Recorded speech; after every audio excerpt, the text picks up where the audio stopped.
Straight of Hormuz इस वक्त दुनिया का सबसे बड़ा टेंशन पॉइंट बन चुका है, जिसने पूरी दुनिया की धड़कनें बढ़ा दी। ईरान और ओमान के बीच का एक चंद किलोमीटर का समुद्री रास्ता कहने को तो सिर्फ एक पानी का जरिया है, लेकिन असल में ये ग्लोबल इकोनॉमी की वो नस है जिसे अगर दबा दिया जाए तो पूरी दुनिया की रफ्तार थम सकती है। हर दिन इस रास्ते से दुनिया भर में इस्तेमाल होने वाले कच्चे तेल और गैस का 20% गुजरता है। लेकिन आज ईरान ने इस रास्ते पर अपनी ऐसी किलाबंदी कर दी है कि सुपर पावर अमेरिका के भी पसीने छूट रहे हैं।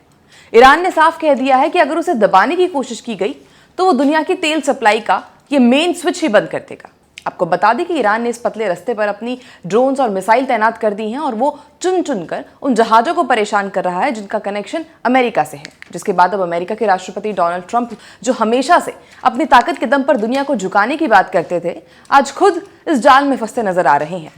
ट्रंप अब दुनिया को बड़े बड़े देशों जैसे कि जापान, जर्मनी और साउथ कोरिया से अपील कर रहे हैं कि वो अपनी नेवी के जहाज भेजें ताकि सब मिलकर ईरान का मुकाबला कर सके और इस रास्ते की रखवाली का भारी भरकम खर्चा बांट सके। लेकिन दिलचस्प बात यह है कि कोई भी देश ट्रंप की इस कॉल पर रिस्पॉन्स देकर फालतू में ईरान से सीधी दुश्मनी मोल लेकर अपना नुकसान नहीं करना चाहता, क्योंकि सबको पता है कि अगर उन्होंने अमेरिका का साथ दिया तो ईरान उनके जहाजों को भी निशाने पर ले लेगा। और इसी बीच अमेरिका की नाराजगी अब खुलकर सामने आ गई है। उसने आखिरकार बड़ा कदम उठाते हुए स्ट्रेट ऑफ हॉर्मुज़ में ईरान के आसपास के इलाकों पर करीब 23 क्विंटल बमों से बमबारी कर दी है।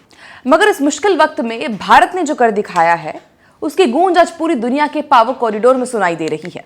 इस घड़ी में जब बड़े बड़े देश इस बात से सहमे हुए हैं कि कहीं ईरान उनका रास्ता न रोक दे, तब भारत ने अपनी पुरानी और सुलझी हुई डिप्लोमेसी का ऐसा हुनर दिखाया कि सब देखते रह गए। भारत ने बिना डरे ये साफ कर दिया कि वो किसी की पर्सनल जंग में मोहरा नहीं बनेगा। और इसका नतीजा ये हुआ कि जहां अमेरिका जहाजों के लिए रास्ता एक दुश्मन का इलाका बना हुआ है, वहीं ईरान ने भारतीय जहाजों को बड़े आराम से और सम्मान के साथ निकलने की जगह दे दी। अभी हाल ही में भारत के बड़े बड़े टैंकर जैसे कि नंदा देवी और शिवालिक इसी खतरनाक इलाके से बिना किसी रुकावट के निकलकर वापस भारत आ चुके हैं। और साथ ही बाकी 22 जहाज और हैं जो जल्द भारत पहुंच जाएंगे, ऐसी खबरें आ रही हैं। इनमें 6 LPG कैरियर, 1 LNG टैंकर और 4 कच्चे तेल टैंकर शामिल हैं। कुल मिलाकर आज हकीकत यह है कि जो अमेरिका कल तक पूरी दुनिया को अपनी धुन पर नचाता था, वो आज इसी स्ट्रेट ऑफ हॉर्मुज़ की लहरों के बीच खुद को बिल्कुल लाचार और अकेला महसूस कर रहा है, क्योंकि आज कोई भी देश अमेरिका के लिए आग में हाथ डालने को तैयार नहीं है। आज पूरी दुनिया इस मंजर की गवाह बन रही है कि कैसे समुद्र की एक पतली सी गली ने सुपर पावर अमेरिका के हाथ पांव फुला दी। लेकिन इसी भारी उथल पुथल के बीच भारत जैसे देशों ने यह साबित कर दिया है कि बिना किसी के दबाव में आए और अपनी समझदारी का सही इस्तेमाल करके न केवल ऐसे भीषण संकट से बचा जा सकता है, बल्कि अपना रास्ता भी बनाया जा सकता है।